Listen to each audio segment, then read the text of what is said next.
Good afternoon, everybody. How's everyone doing today? Hopefully, you're all having a great day. Hopefully, you're all having a good start to the week.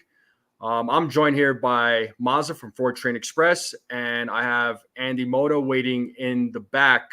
Sir, if you're ready to go and give me a thumbs up if you can hear me. If you're ready to go, we'll bring you up. Awesome. Good. Folks, let's welcome MLB player agent Andy Mota to the show. And the camera went off just a minute ago. We'll get him back on here shortly. But folks, real quick, hit that like button, hit that subscribe, share this channel out with everyone you know. I greatly appreciate it. And make sure you all are hitting those heart emojis down there at the bottom. And I do support all the support. I do appreciate all the support that you give to this channel. Make sure you all subscribe to the Ford Train Express as well. Let's get his channel growing. We're on the road to 900, so let's make it happen. And real quick, shout out to Nosebleed section for the $2 super chat. Much appreciated, my guy. Thank you. It means the world to me. Andy Mota, we'll get him back here momentarily. I think he was just having some issues with his camera, but we'll say what's up to the chat here. CT Cards, what is up? We got Nosebleed section, what is going on? Dev Finch, what is going on? Stephen B, what is up? How's it going? Who else we got in the chat? AJ Prods, what's up? Yeah, new haircut, bro. I went and got a haircut a little bit earlier today. I figured today was a good day to go do it, so I kind of needed it. So we're good to go. All right, looks like we got Andy's giving me the thumbs up. Cool. All right, Nathan. What's up? Yeah, Nitin's in the building. Shout out to Nitin Ramachandra, who's in the building, who set this interview up. So thank you to Nitin. And Andy, welcome to the show. How you guys doing? Good. How are you? Good. Just working, enjoying another great, fun baseball season. Yeah. Can't wait to the postseason. It's going to be interesting. Yeah, no doubt, man. No doubt. Yeah, just real quick, what are your thoughts on this season? How are you feeling about it? Well, we're seeing some superstars play like superstars, like Aaron Judge and Ohtani and Soto, and they're doing what's expected and more. Yeah. Aaron Judge is unbelievable. I mean, his numbers are just out of this world. Soto is playing. Am I good? Yeah, you're good. You're good. I'm just saying what's up. You're good. Soto is playing, up to his reputation and more. So it's exciting. Baseball needs stars to play like stars. And even though the game has evolved and changed in a lot of ways, especially statistically, ever since the implementation of sabermetrics and stuff like that.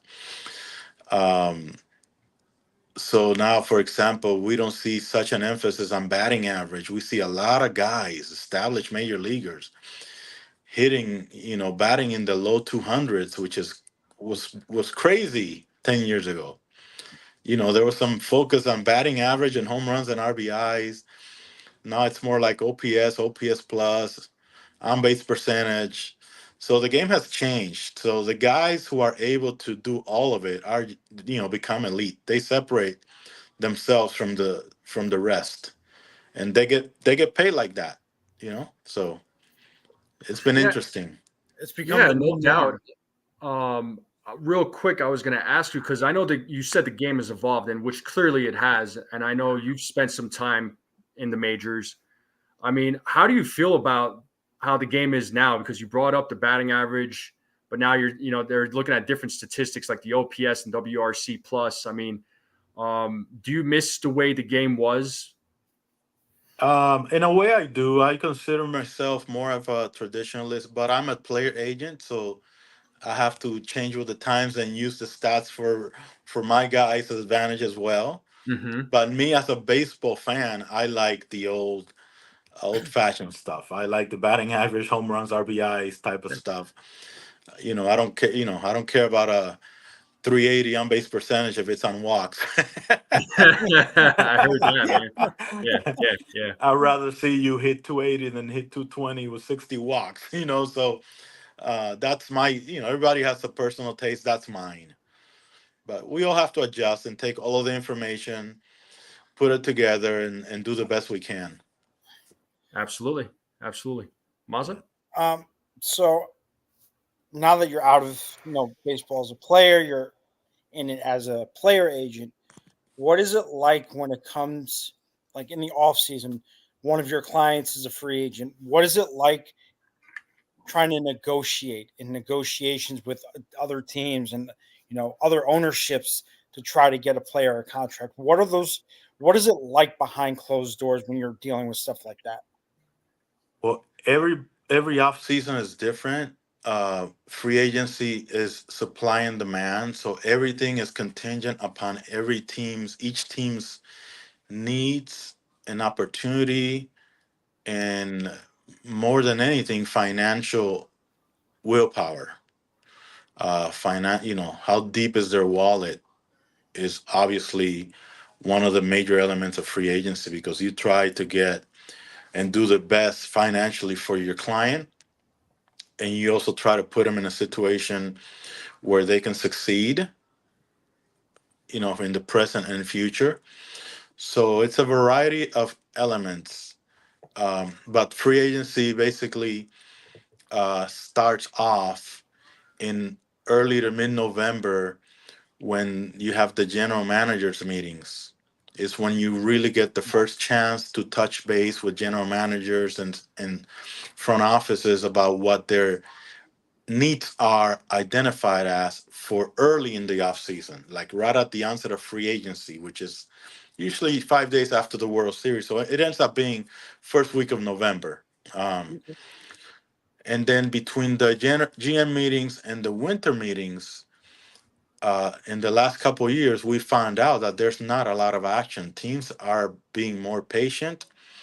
In some cases, it's justified, because when you call a GM in November, they'll say, "Well, we don't know what our budget is going to be like yet. We know what we need, but we don't know how much we can spend yet. We don't have a budget from ownership." So everything is fluid. Everything is different for each specific team. But I'm talking in generalities, and then the ideal is that you get to the winter meetings in early December, first or second week of December, ready to strike. Yeah. Because why? Because right after the winter meetings, if you don't get a deal done right after, you know, then you got Christmas and New Year's, and you get a break where everything freezes basically. So then after that, it's January and spring training staring right at you, and you start feeling the pressure of finding a job for your guy. So those are basically the stages. So when you're able to identify a team early in the process that needs your player and is interested in your player, and you can strike early, that is the best possible outcome. The later it goes, things get more difficult. Um, but again, like I said, in some instances, teams said, "We like your guy, but we're not ready to make an offer yet. We can't move because we don't know how much we can spend yet." So the later that is, the more difficult it gets, because there might be a team in a city that your player would be a good fit, and they're not ready to strike. So you have to debate whether you want to wait or you want to strike with whoever is showing up early. So there are a So lot of things to consider in free agency. It's not easy. It can be very stressful on a player, very yeah, stressful, especially on a guy who's never been a free agent. It's a free agent for the first time. It can be very, very, very worrisome. and we saw that with Montgomery and Snell last off season, where Boris was looking for uh, Snell a 9-year, $270 million deal, which he never got. But like you said, it went deeper you know into the free agency, and then it eventually spilled over into spring training. So I see where you're going with that, and why it would be easier to go where it strikes first. And that leads me to my next question: is have you had a client ever come up to you and be like, "Hey, this is my preference of teams that I want to play for," or have you had clients that said it doesn't matter where I play? You get both. As a matter of course, you sit with your guy when he's a pending free agent, and you say, "This is." You explain the process and the timeline to them, and you ask them straight up if they have a preference of where to play. Are there cities that you don't want to go to? Are there teams that you don't want to go to? Do you want to go for the highest bidder, or do you want to go to a winner? All of these questions you ask the player because you want to do a good job for them. You want to make sure you meet their needs as much as possible. So all of that comes into play. No doubt. And real quick, Rodney Green, I see you gifted 2 memberships. So shout out to my guy Rodney Green. Thank you so much. It does mean the world to me. Thank you, thank you, thank you. So I can only imagine, Andy, during free agency, it is a busy time for the agents.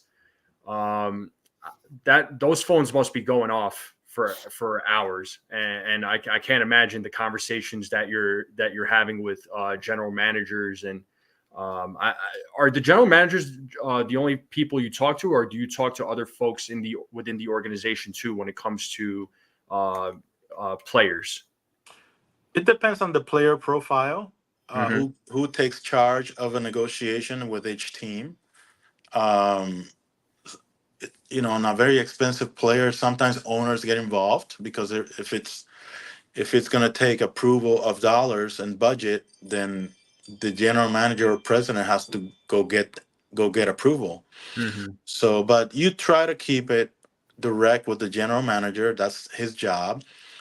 General managers all have very capable assistant GMs as well. That sometimes they take over a negotiation and the details. So it's a fluid situation as well. It's case by case, and you try to match up and get things done in the best possible way. Yeah. How do you, with players that are free agents for the first time, and I know it could be overwhelming because there's depending on which player we're talking about, there could be a very high demand for some players, especially if you're a big name out there. You as an agent, you doing what you do, how do you take some of that stress off of the players? Every guy's different. Every guy handles pressure and stress differently. On a first time free agent, there are things to worry about or to take into consideration in making your decision. So like I said, economics is a big element.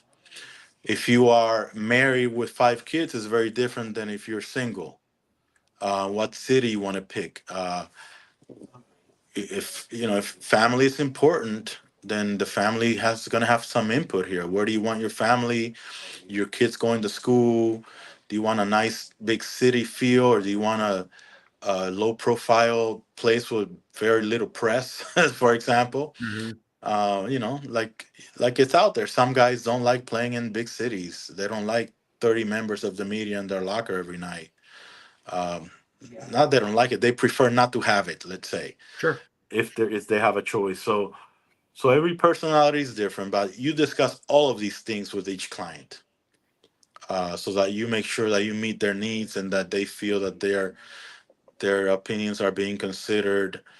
We work for the player. The player doesn't work for us. So the player decides and makes the decisions. We make suggestions. We give them information, and we prepare them so they can make a good decision for them and their families. Very interesting. Absolutely.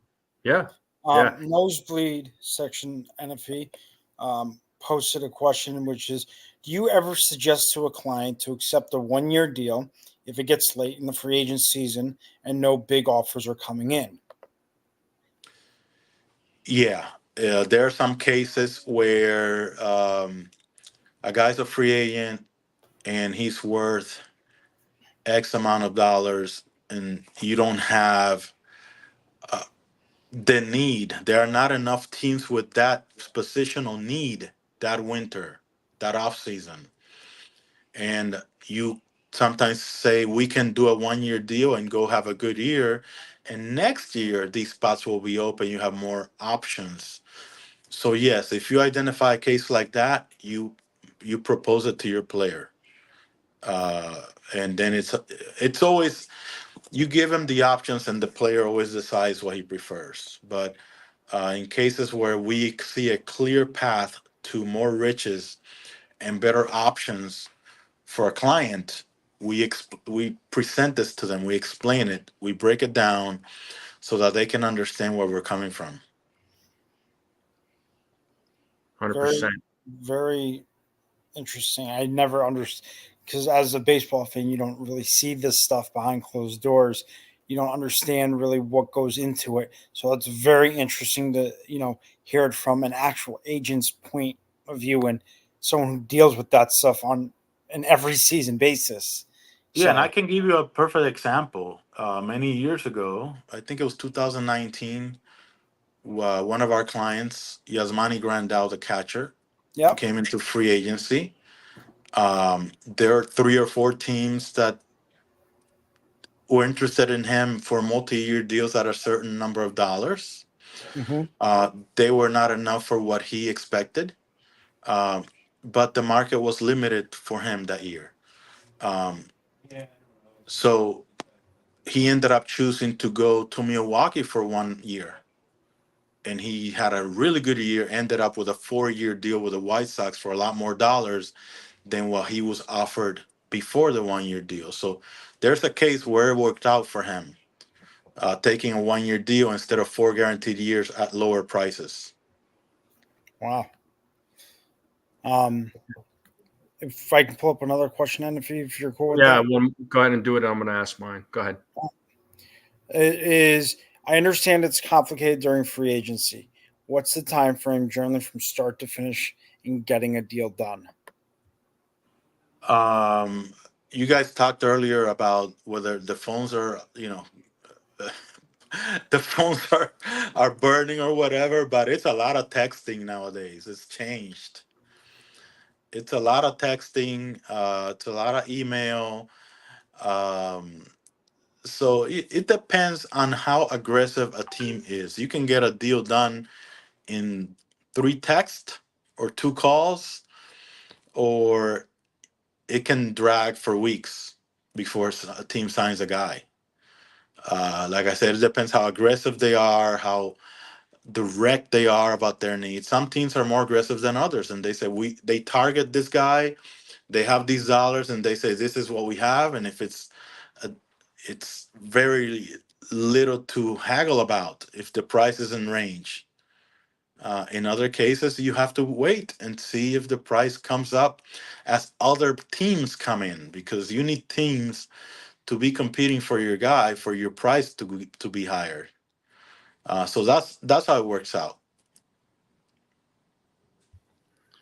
Yeah. So here's a question: are there teams or or organizations or general managers that are harder to deal with than others? Yeah, it goes back to the same. Some teams are more direct, Mm-hmm. and other teams are more, I want to say, non-committal. So they have the need, they call you about their player, but it takes them some effort to strike. Um, so you as an agent, you know that even though you're getting a call and ask about your player, you know that that team that's calling you is not only calling you, it's calling 5 other agents about their players that play the same position. So they scan the market. Sometimes they take a while to decide who they want to attack. So that could take days, weeks sometimes. Yeah, and are there times where if one of your players that you all represent, if they get, will they take the first offer that they get from a team, or do they usually hear from multiple teams? I know sometimes it depends on the player, but do they hear multiple? I mean, I'm sure they hear multiple offers, but are there times where they listen to, where one team comes in and right away they're just like, you know what, that's who we want to sign with? Yeah, if a player gives us a short list of cities they like and teams they like, and one of those places is more aggressive than others, sometimes things can move quickly. Other times things don't move very quickly, and you get to the winter meetings and all of a sudden you get some activity going on your guy, because between the outset of free agency in early November to the winter meetings, you have 30 days, a month or so, that teams now will have a better idea. Oh, Oh, lost think him. yeah, technical difficulties. I think his cat. Might be his phone. He probably got a phone call Am I or there? something. Am I back? Oh, you're back. You're back. back. Yeah, yeah. Okay. Sorry about that. It's okay. So, like I was saying, between the GM meetings and the winter meetings, there's about a month or so. Mhm. And by the winter meetings, more teams have an idea what their budget is like and their needs are. And then trades start happening, guys start getting non-tendered and stuff like that. And there's more identification of needs and opportunities. So, uh, winter meetings, so things can escalate quickly from being dead to having four teams calling you about your guy. It can happen really quick, really fast. So Got it. that leads Because, me for to example, your guy, your team, like I said, it's not only calling you, they have a list of 5 or 6. Let's say I have a left handed pitcher. That's Mhm. interesting. There are 4 or 5 more. They're if they start the dominoes start falling and they start coming off the board, then they're gonna call you if you're third or fourth on their list. If they don't get their top 2 targets. Whereas if you're target 1 or target 2, it can happen really quick. so It's, it's interesting because I've always we've seen in the past where there've been bidding wars for guys. Um, if you go into the off season in between that 30-day period between the GM meetings and winter meetings, you get to the winter meetings, and let's say a guy like Yasmani Grandal is on the market, had a great season. Have you ever been in a position where there has been a bidding war for a client where you've had 4 different teams be like, hey, we desperately need this position, so we are going to go hard after him, and then the next team does the same thing? Yeah, that's more common among players, high profile, high price players, for you to have bidding war. Uh, that everybody will know about because it's going to be all over the media. Everybody knows who the high profile, high price players are. And for you as an agent, the best possible scenario is when you have a high profile guy worth a lot of money and you have big city, big money teams interested in your guy. That is Mhm. the best. You love that because it's like you play one against each other and you know that you're going to get paid wherever it is. But if you have 4 or 5 teams with a lot of money that need your guy, then that's the best possible scenario for a free agent. Yeah, no doubt. So here's a question, man. I know with sometimes the media they'll put out a report, right? For example, earlier in the year they were putting out the report with Blake Snell, right? So they were saying that the Yankees offered him 5 or 6 years for 125 or 150. It was 150.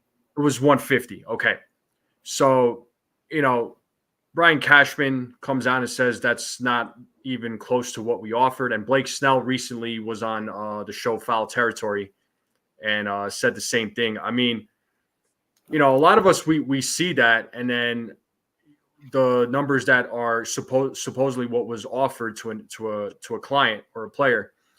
I mean, how do us fans know what's the truth and what isn't? I mean, does the agent himself have to come out and say, "Hey, this is not true," or does the player himself have to come out and say, "Hey, this is not true"? Because there's always a lot of stories circulating, and I feel like there's like a lot of clickbait out there.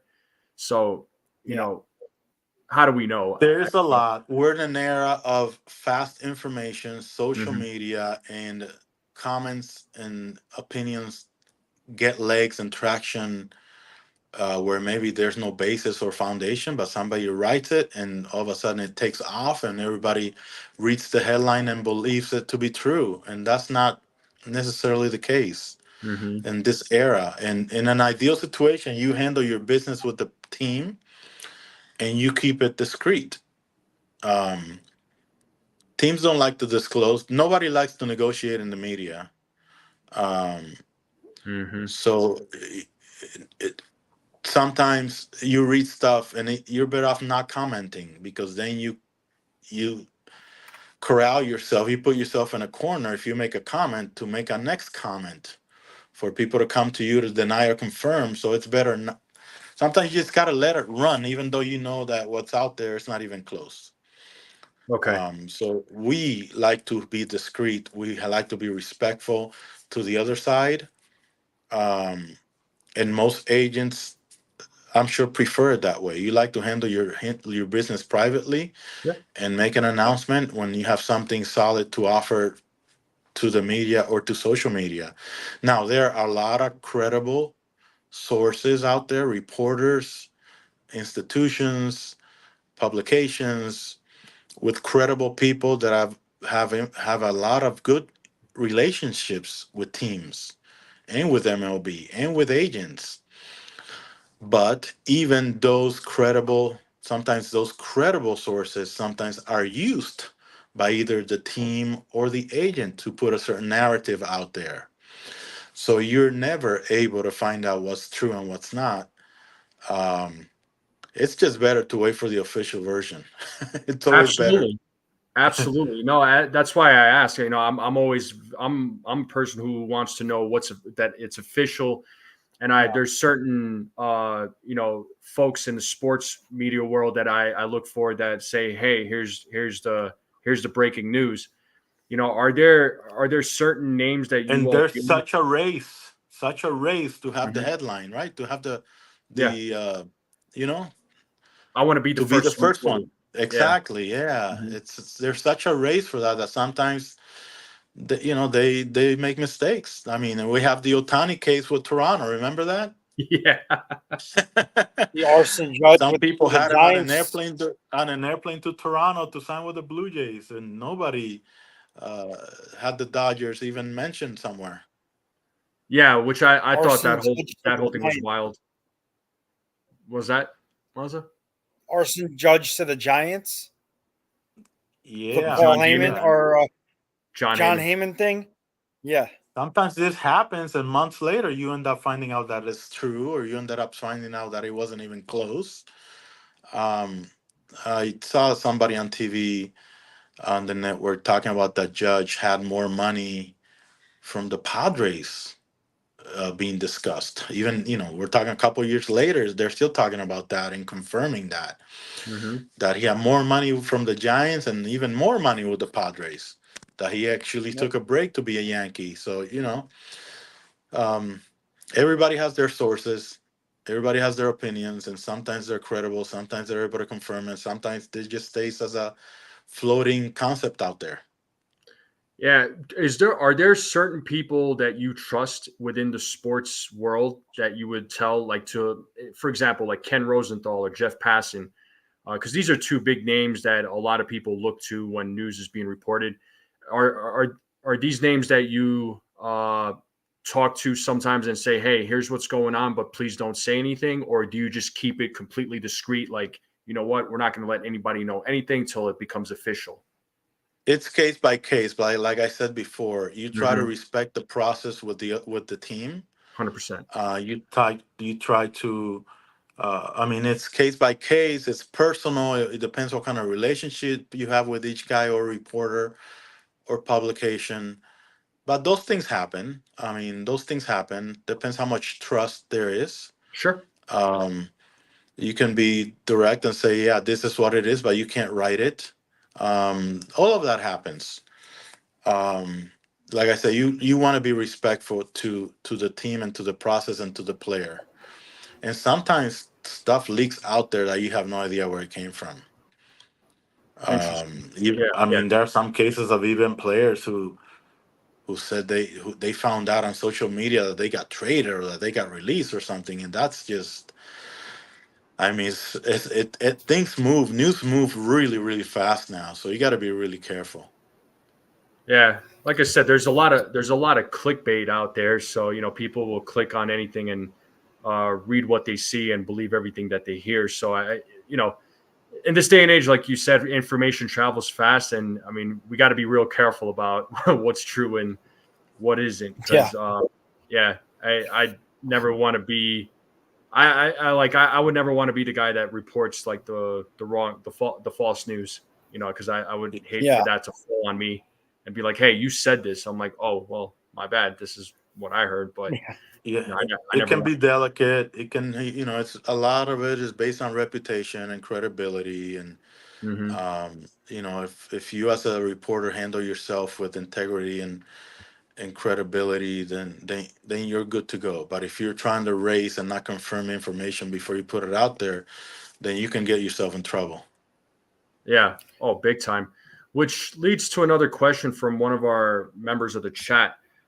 This is from Stephen B. Says, Mr. Mota, does the media create a lot of speculation that the Yankees are involved to drive up the price and help your clients?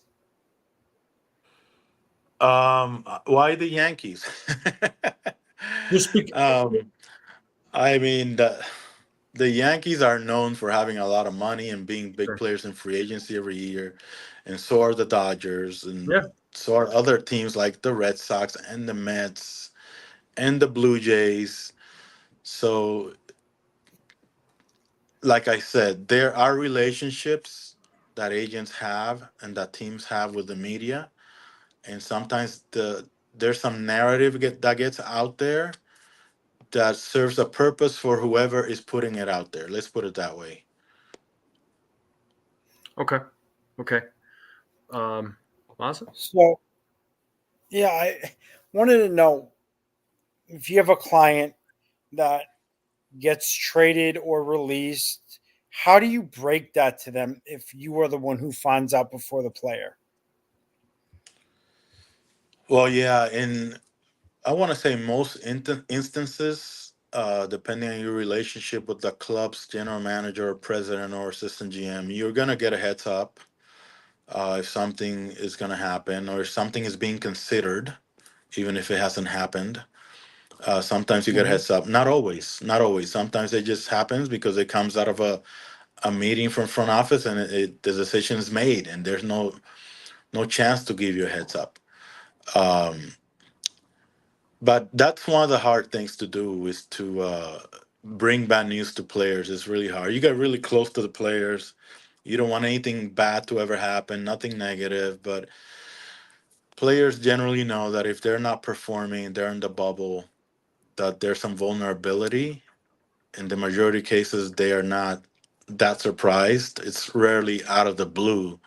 You're not going to get released if you're doing well. So they know if they're at risk, you know. It's common sense, but it's still not a nice call to make. Yeah. Fair enough. Let me grab another question here from the chat. Nosebleed section.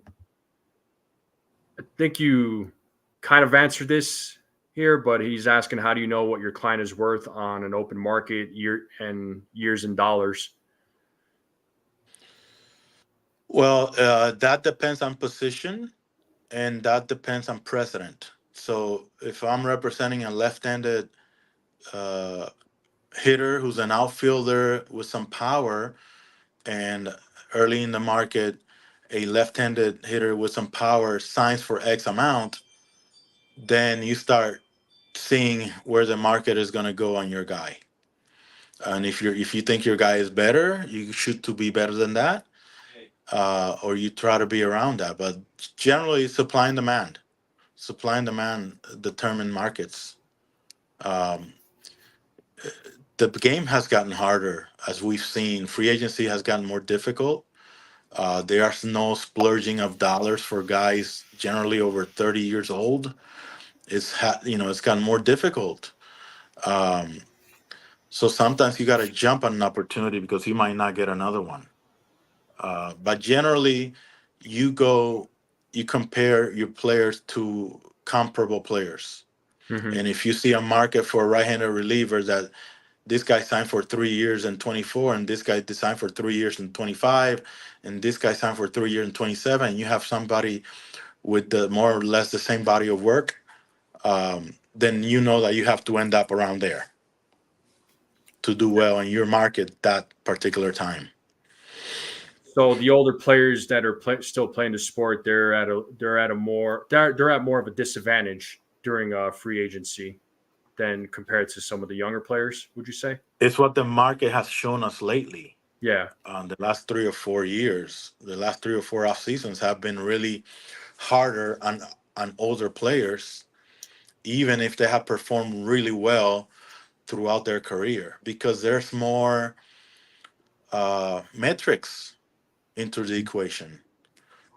So, maybe 10, 12 years ago, teams used to pay really well for 30-year-olds. They used to pay for what they have done before.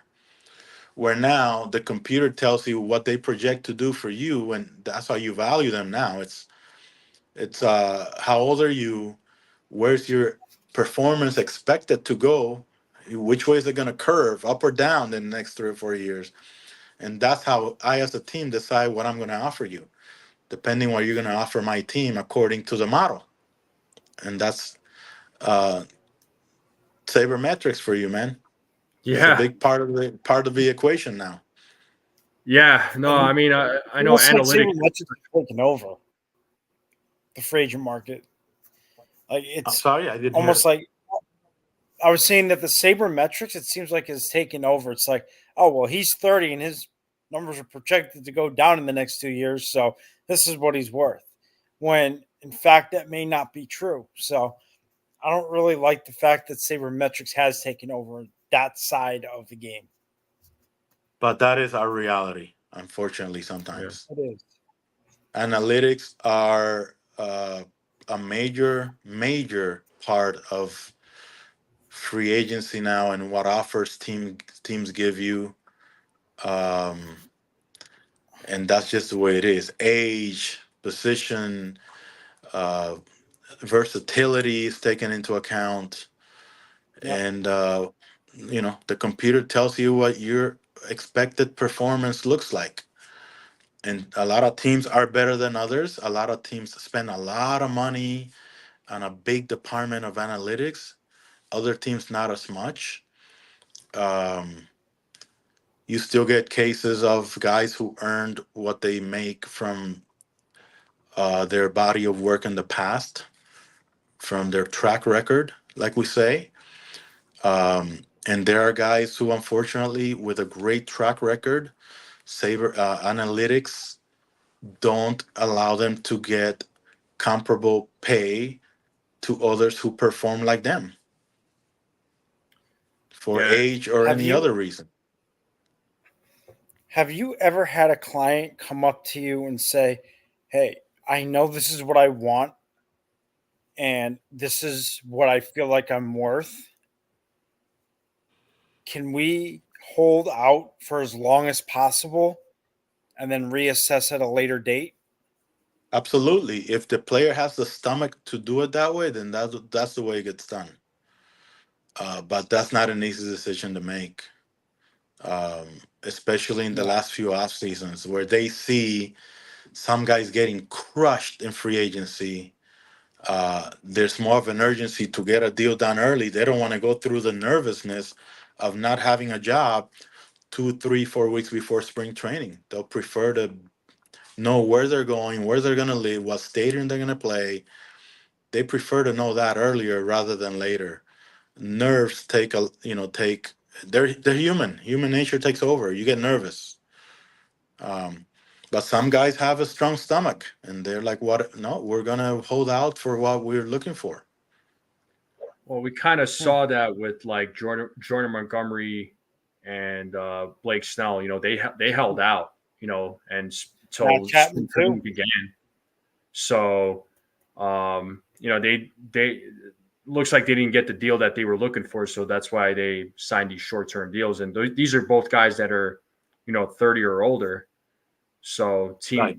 you said that teams were hesitant about giving these guys um, large deals, which I understand. I didn't realize that even for during free agency, and this is new information to me there, Andy. That they are using analytics and using that as a tool to predict how how this player is going to perform. So I Oh, mean, analytics. That's what it's all about because yeah, that's why a yeah, 32-year-old used to get a gigantic contract and they don't do that anymore because they're looking at if you're 32, they're looking at your production, expected production from 33 to 36.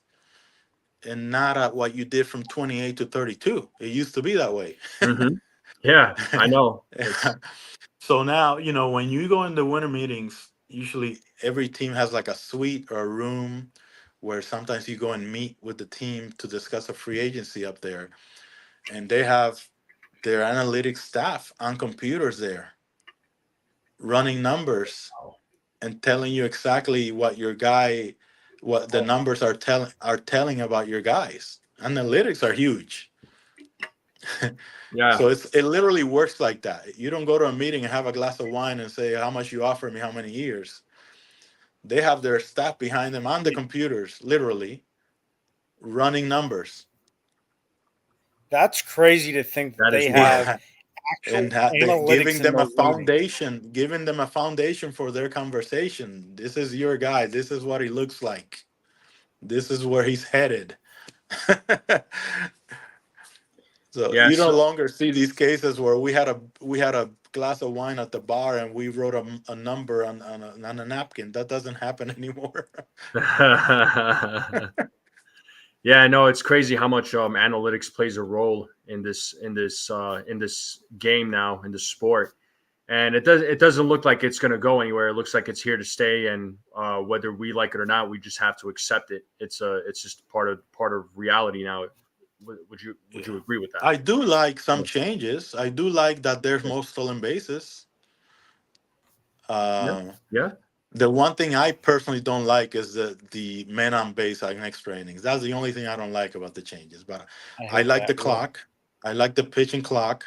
Okay. I like the elimination of the shift. I like the emphasis on stolen bases. So I like that. I like a faster pace for the game. But that's the one thing that I don't like is the man on base for the extra innings. I just think it puts, even though it's an unearned run for whoever pitches that inning, it still puts some undue pressure on a guy that he didn't earn. You know? Well, it's just anything to speed up the game. That's kind of the name now, the name of the game now, right? They're also talking about another new rule that they're talking about is that starting pitchers have to pitch 6 innings. So that's something I saw that's that. I saw that came out. Last week, a few days I didn't see ago, that. a Mhm. headline about that it's been discussed, that it has been talked about for years within meetings among executives and MLB. I don't know how advanced that idea is. I really can't tell you that. I've heard Yeah. different opinions from different general managers about it, Hmm. but it seems like it's being discussed, but it's not easy to implement. That's what it looks like to me. I don't think that can be implemented because if a guy's at 100 pitches by the fourth inning because he's getting absolutely shelled, you expect him to throw another 70 pitches just to get into the sixth or through the sixth? Yeah, I don't know if and that's something only that can you. be. Yeah, and you as a manager and pitching coach, are you the one who knows your guy's personality and guts? And if you know that you can only get 3 or 4 innings out of your guy, and then after that he drops off, then you know that a computer's not going to know that. And you're trying to Exactly. win a game, so who's going to tell you got to keep him in there if you know your guy better than the computer? So that's tough. I see that's a tough proposition. So Yeah. there's one thing I've always been curious about from an agent standpoint. Um, you've told us a lot about, from a player standpoint, but from an agent standpoint, when you get into those winter meetings, what is that atmosphere like? Is it very fast paced, on the move, on the go? We have to go get the teams, we have to go talk to teams, or is it kind of more of a relaxed and steady environment? Or what is that atmosphere like from an agent standpoint? Well, you guys should go experience it one day. So you're basically in a big hotel, in a big lobby. Everybody and their mother that has to do with baseball is there. Most teams have basically their whole front office of baseball operations there, because remember they have meetings about their organization, and then they have there's everybody else is around, so agents are around. That's why free agency and deals happen, because where every the brass of front offices are there present, it's much easier to get something done and get something moving quickly because there's less consultation needed. Everybody's there, everybody's close by. So teams can make quick decisions because other personnel is there. So it's a relaxed situation in that way. And then you show up there as an agent. I'm talking as an agent with your list of Mhm. players that you want to push. You have an idea of what teams may have a need where your player plays, a positional need, and you basically communicate with those teams and say, um, "Do you like my guy? Where do you have him?" And like I said, some teams are very direct and say, "Well, yeah, I like him, but I have a couple of guys ahead of him." For example, that's a common one. I have a couple guys ahead of him. So yeah, if things don't happen for me, I'll come back to you. Uh, that's what you hear from teams. Whereas if your guy is number one, they're ready to go. Yeah, let's meet. Let's have a meeting. Let's get it. Let's try to get something done. Um, so sometimes teams lose out on their first one or two or third option, and they come to you on your guy if they're fourth. And that doesn't mean that the other guys were that much better. Those that just means that they targeted them that way. They might be comparable statistically. They might be the same. They might be equal. Um, but everybody has a taste, and if they prefer A to B, then if somebody else signs A, they come and sign B. That's how it works. Have you, when a player gets a, when you as the agent and a team and your player agree on a contract, do you go with your player as the player's agent to get that contract signed, or is that something that the player does on their own, or how does that work? There are a lot of different ways depending on uh, the relevance of and the profile of the player. How big is the signing? Um, the more dollars that are involved, the more careful and detailed you have to be about the language in the contract, especially guarantee language. One of the things that you can, as an agent, agree to years and dollars, for example, and breakdown of payments, and then you have a legal department that takes care of the detail in the language, especially the guarantee language. So sometimes you agree on a deal and you don't get anything signed for a week or 10 days until the language is agreed upon for some provisions, for example. Mhm. Now, the actual signing can be as simple as an electronic signing, or it can be a presential signing at a press conference. So uh, everybody's different. No doubt. Some interesting stuff, man. Stuff that goes on behind the scenes. Oh, there you are. Yeah, but it could be as simple as an e-signing. Some contracts get signed on the iPhone. Oh wow! Whoa. Okay, Yeah, that doesn't Or, surprise or, me. Actually, I or mean, or on the iPad, and then it depends. Some guys you have to wait till they take a physical, so you might mhm. agree on terms, and you don't sign for 10 days. You gotta logistically fit in a physical and a trip, and then wait for the doctors to read everything and approve everything, and then it's official. So there's all kinds of stuff that happen. No doubt. it's And interesting Well, to you hear guys that. remember you guys remember the Carlos Correa case. yes, Remember Yep. yes, that? yes. There was the Giants and then the Very, Mets, and then he ends up going back to Minnesota because of all this stuff that has to happen for something to be official. But once it leaks out, man, it gets legs and the media gets crazy about it and social media explodes. Oh, big yes, time. they Yeah, do. that whole Correa fiasco was what that's what it was. It was a fiasco because it was like one It was minute it a was like three-ring circus. yeah. Oh my Yeah, and god. I'm sure the agent nor the player want that to get out there until it's official. And Yeah. they want to make sure that they have it before it's put out there, but it leaks. It happens, unfortunately. Yeah, I just feel like sometimes somebody puts a report out there just to they make it up. I don't know if that's I mean that's got to be the case at times, right? They make it up and they just run and people click on it, they believe it, and then it comes out, and then there's another source that comes out and says, no, this is actually not true, and fans are disappointed by it and they're let down by it. So I don't know. It goes back to what I was saying. You got to be really careful about what you're reading and what information is put out there, because you don't know what's true and what isn't, especially the way information travels, especially these days. Yeah, but the real pros will make sure that they confirm their sources really good before they put something out there. Yeah. I mean, those big names that you mentioned, they know, they have their relationships with the team, and they'll put something out when they hear it directly from their person up there. They don't just write it out of thin air. Yeah. Copy. Jeff Passan being one of them. Yeah, no doubt. I know now there's another question here, because you mentioned that, you work for the clients, you want to make sure that they're treated well and they're happy with their decisions, right?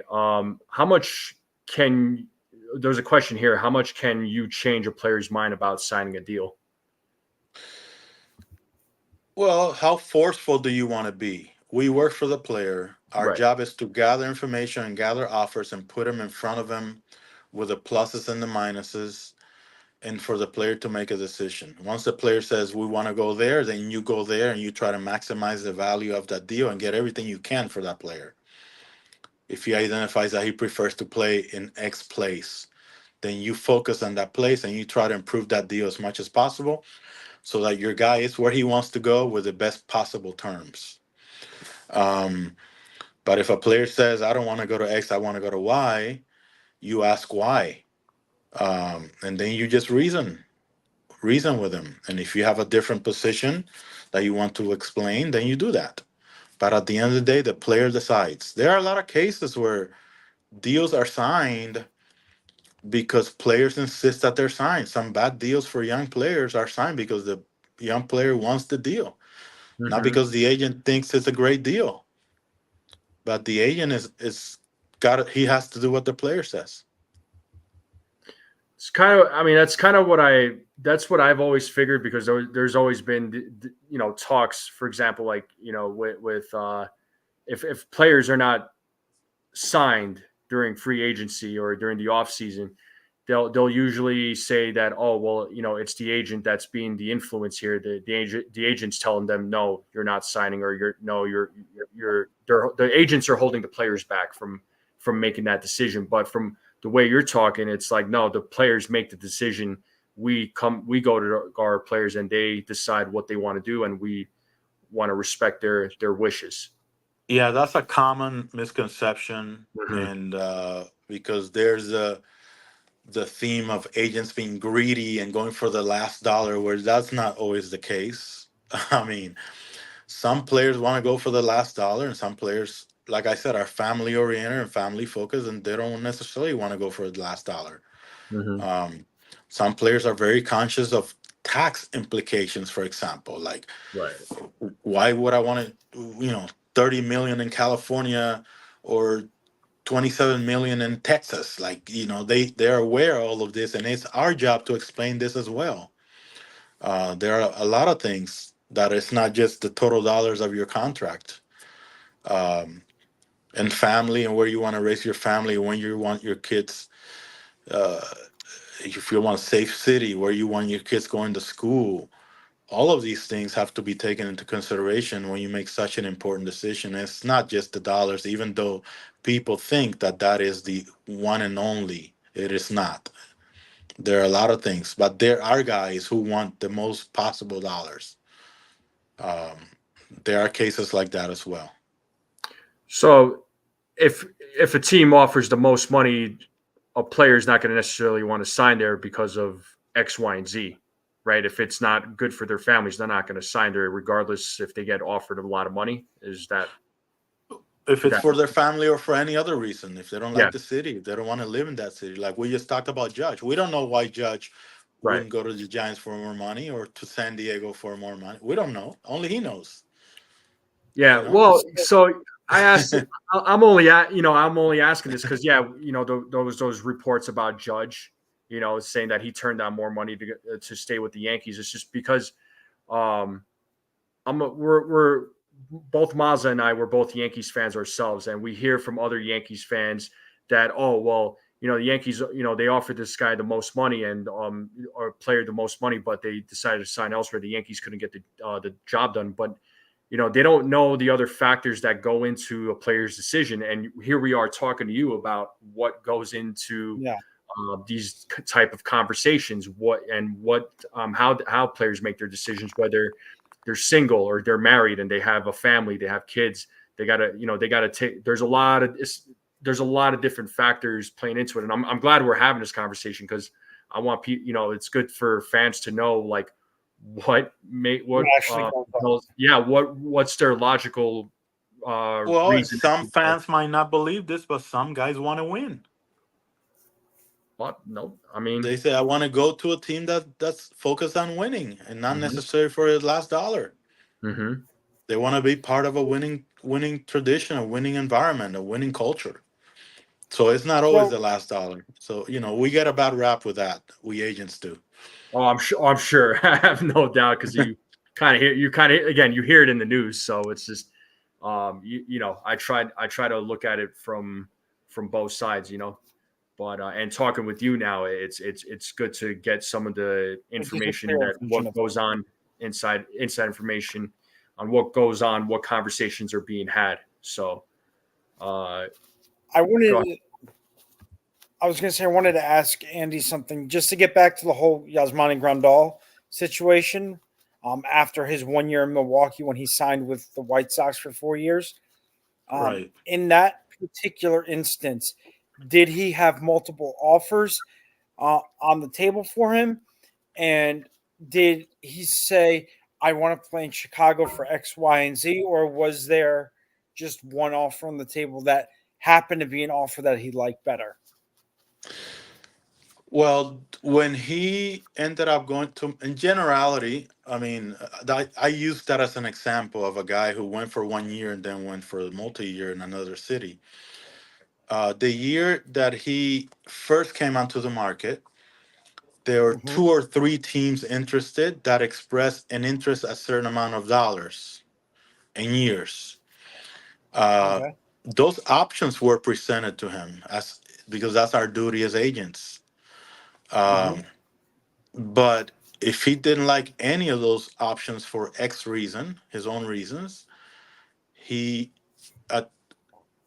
came to a point where he said, "Let's go get a good stadium, a comfortable city, and I'll go there for 1 year and kick some butt, and we're going to the market again next year." So he wasn't looking at the White Sox that winter, but he saw what was there. It wasn't enough for him as far as what city or dollars or years. It just didn't work out for whatever reason, and he chose to play for 1 year and look at more options the following season, and it worked out for him.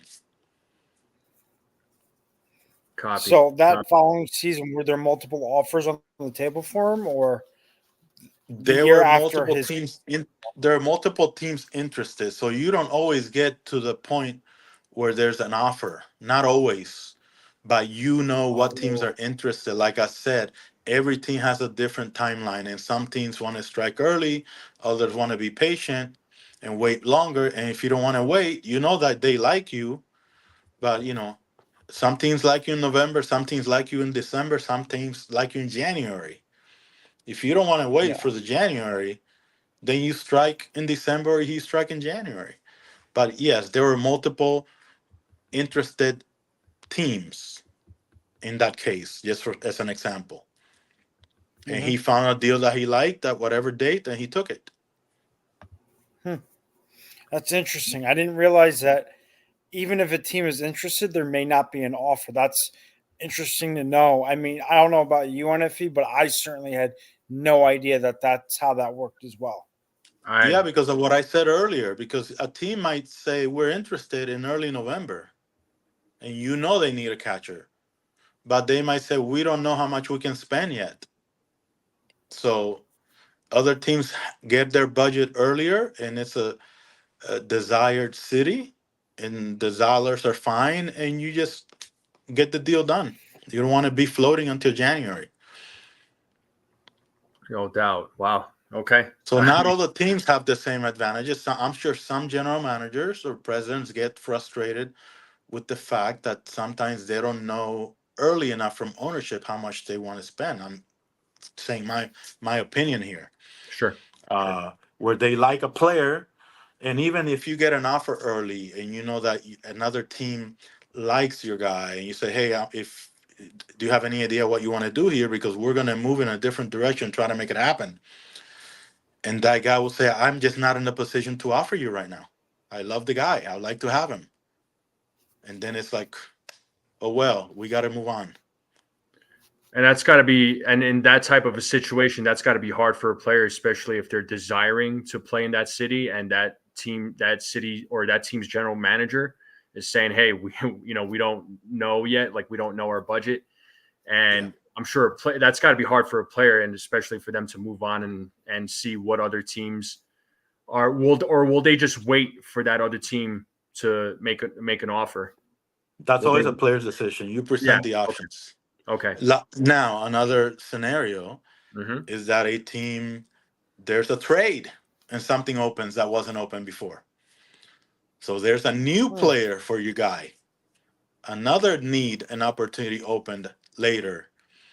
So you might end up going to a team that wasn't even on your radar because they made a trade, which created a spot where your guy fits. It's like, boom, you attack and you make it happen. Got it. Interesting. Yeah, that is interesting. Real quick, we're about an hour or a little over an hour into the live stream. How are you on time? I just want to respect your time there, Andy. I'm fine. I'm cranking away. We're good. Okay, cool. Because you're a guest, man. I always ask the guests like, "Hey, I don't want to step on your toes, and just want to be respectful of your time, man." So, we could go. I'm not on a time thing, so I mean, we could I'm go. good. I have the Little League World Series game on my screen, and I'm good. All right, there you go. I got Cuba playing China right now. So Cuba playing China. Oh. Nice. Yep. That should be a lot of fun right there. Taiwan, actually, Chinese Taipei. Chinese Taipei. Okay. Okay. Yeah. Nice. Yeah. Nice. Let me grab another question here from the chat, and this one's from Rodney Green. He is asking Mr. Mota, how do you tell an over the hill, so to speak, players that it's time for his next phase of life? Well, you don't tell them. Right. You don't tell them. That's a decision they have to make. Yeah.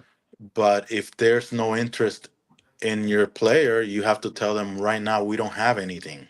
Mm-hmm. And it's not an easy thing to say. It's hard sometimes. But you always have to be sincere, tell the truth. The last thing you want to do is lie to a client and create expectations that you can fulfill. You can't overpromise. You can't tell an over the hill guy, "Oh, I'm gonna get you a job and I'll get you $5 million," because you don't know that.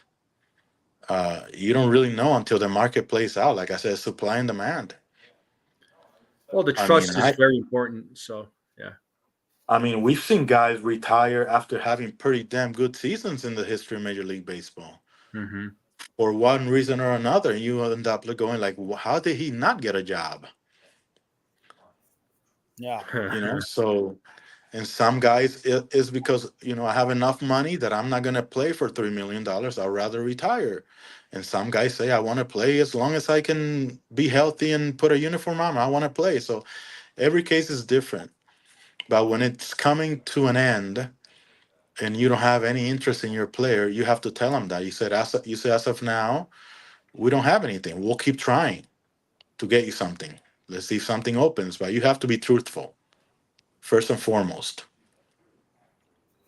Yeah, especially in that type of business. So yeah, go ahead, Amaza. Sorry.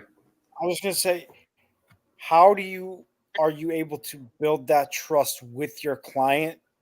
Because I can't imagine what it's like when you first start out, when they say, "Hey, I'm going to call up, the agency that Andy Mota works at." Like, how do you build that trust and get them to, trust you to be able to get them, a job and paid? And how does that whole cycle start? Well, if you have a track record with a player and you have a long-term relationship, the ideal player agent relationship is that you represent somebody for the whole career. So you go through the curves with them. So by the time they're on the decline, uh, they trust you because they trusted you when you went and got them a bunch of $1 million and when they were at the apex. So they have to trust you when you're telling them, we're on the down curve now. So it's something you develop through the years. Um, I mean, it's not out of the blue. The players have an idea. They're smart. They have common sense. They see what's happening in the industry. They read trade rumors. They they're aware of all these websites. There's much more information now, and it also creates frustration with a lot of players when they're no longer in their prime and they see players with similar track records getting good deals that are not necessarily coming their way. It can be very frustrating. Um, but every team has targets whoever they want. They prefer who they prefer. You know what I'm saying? So even though your guy might have the same skill set or comparable to somebody who's getting a deal, and he's having to wait longer, it's just not personal. And sometimes player get a little, oh man, why did they sign him and not me? That stuff happens. But it's just, if a team targets a guy and they like a guy, then nothing you can do about it.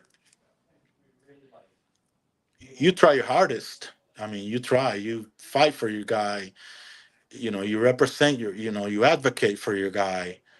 But at the end of on the other line, on the other end of the line, there's a team looking out for their own interests and fulfilling their needs that they identify, whatever they want to do. Got it. I guess my other question would be, I'm sorry, NFE, would be, You're good. have you ever had a player come to you and say, I want to be traded?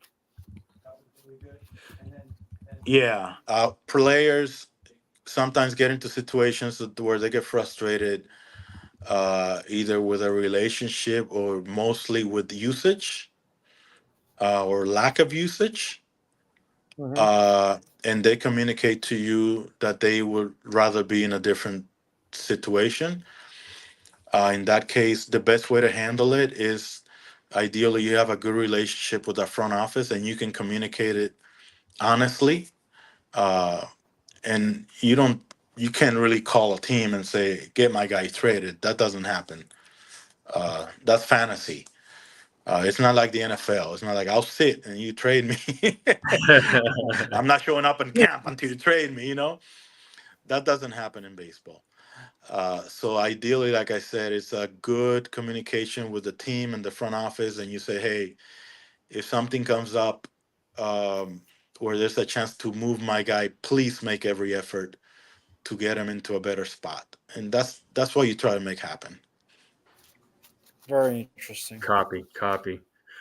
There So are some cases, and we've been part of this, before, where uh, if you have a really good relationship again, you talk to the general manager, whoever, you say, if I find my guy at home, would you try to get him there for? So let's say I have a player who's not getting at bats at X place, and I see that X team needs somebody like that.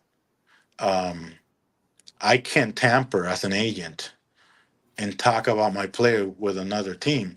So it's a rare case, but it's also out there. You can call a team and say, listen, if I find him a home, would you give me permission to talk to other clubs?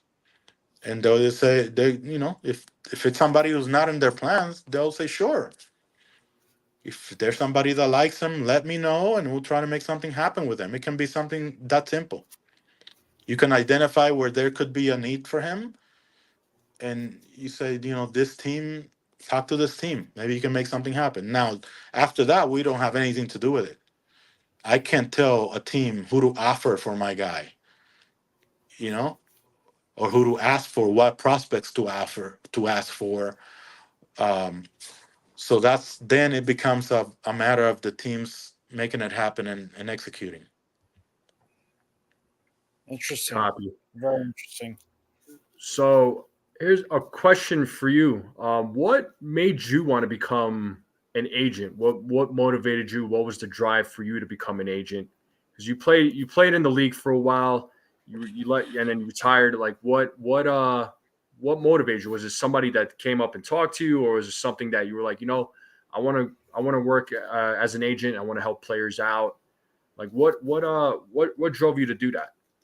Well, I feel very fortunate and lucky that I had a bicultural upbringing. So my dad, Manny, Hmm. played 20 years, 22 years in the big leagues. Hmm. At a different time, obviously, things were different. Um, so we grew up in the Dominican and LA, back and forth between school year and summertime, back and forth. So I grew up bicultural in major league clubhouses. Baseball was a part of our life since I was born. And I ended up playing I ended up going to college in California, playing college ball at Cal State Fullerton, a big baseball program, having Hmm. success there. And then I ended up getting drafted and signing and having a more of a minor league career. I was only in the big leagues for 30 odd days, 30 some days.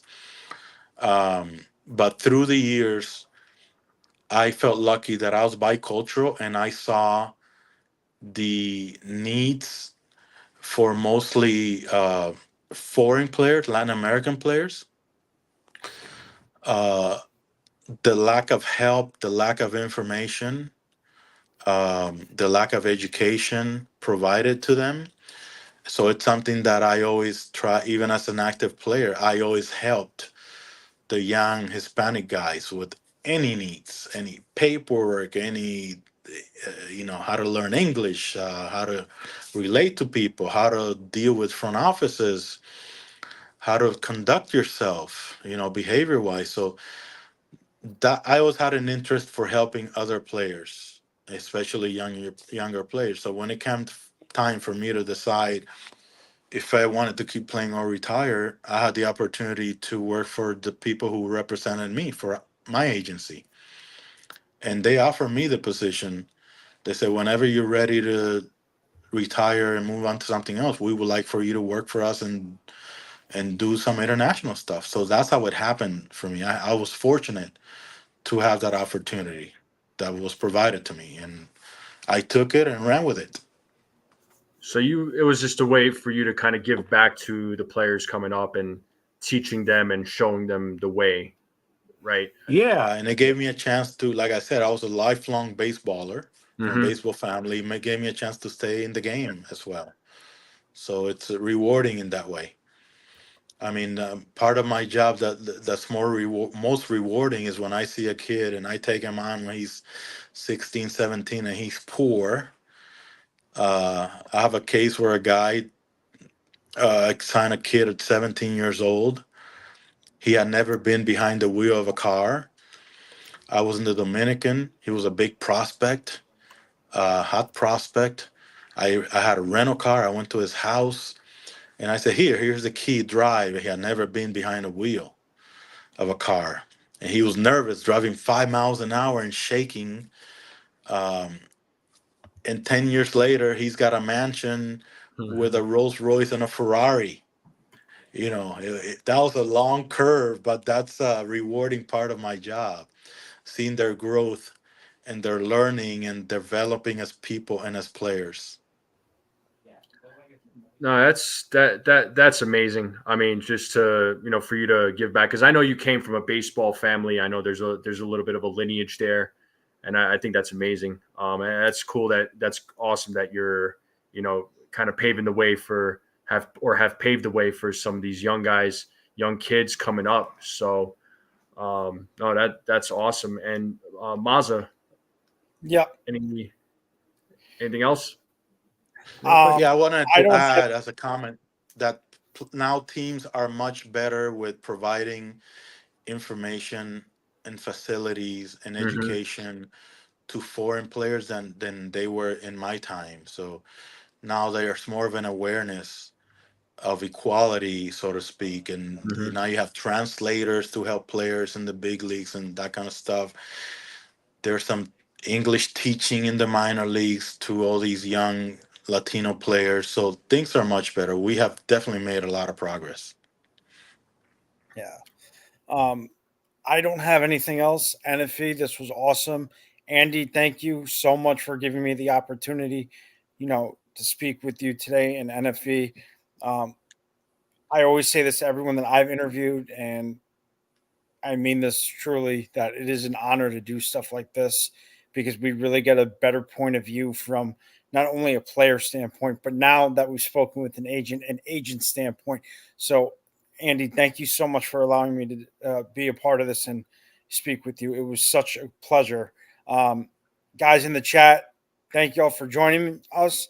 Continue to enjoy this interview. It's been a great time. NFE, thank you so much. I will see you guys next time, and I will catch y'all later. Yeah, Mazza, Thank thanks you, for guys. joining. It's been a pleasure. Thank you very much. Anytime, I'm available. All right. Absolutely, Andy. Absolutely. Yeah, thank you, Mazza. Andy, again, pleasure. Thank you for my pleasure, guys. Yeah, this Thank was you for for me. having me.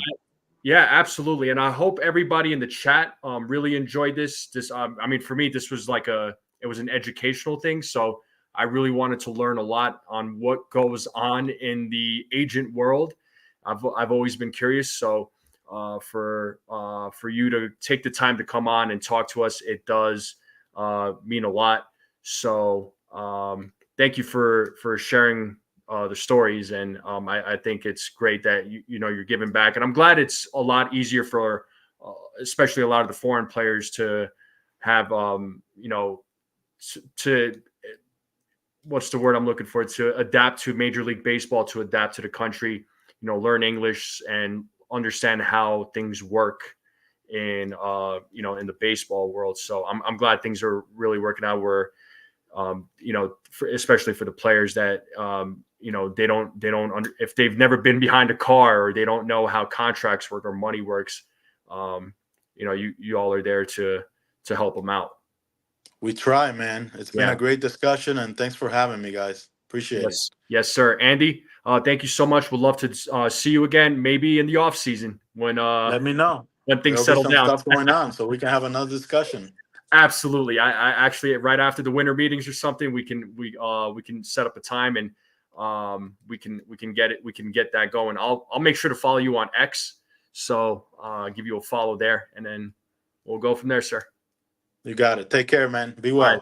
Thank you, Andy. Thank you so much, folks. Bye-bye. Folks, I hope you all enjoyed that conversation. I hope you all enjoyed the interview. I hope you all learned something from it. I would love to do another interview with Andy in the off season.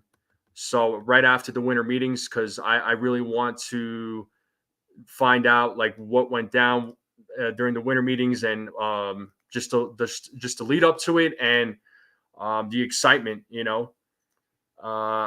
Stephen B, I didn't see the analytics debate you all were having. I know you all were chatting amongst yourselves, which I do greatly appreciate. Thank you all. But I am going to end the live stream here. So folks in the chat, thank you all for coming on. All right. Thank you so much. Thank you to, special shout out to Nosebleed section for the super chat. Ronnie Green, thank you so much for the 2 memberships that you gifted. If you got a membership from Rodney, make sure you thank him. Folks in the chat, I'm going to wrap it up here, but I will see you tomorrow morning. I'm going to have a show, and then I'm going to have a pregame. So I hope to see all of you at both of them. And thank you all for coming on. All right. Make sure you all hit that like button, hit that subscribe button, share this channel out with everyone you know. I would greatly appreciate it. Thank you for all the support that you all have been giving to this channel, to myself, because without you all, I would not be here.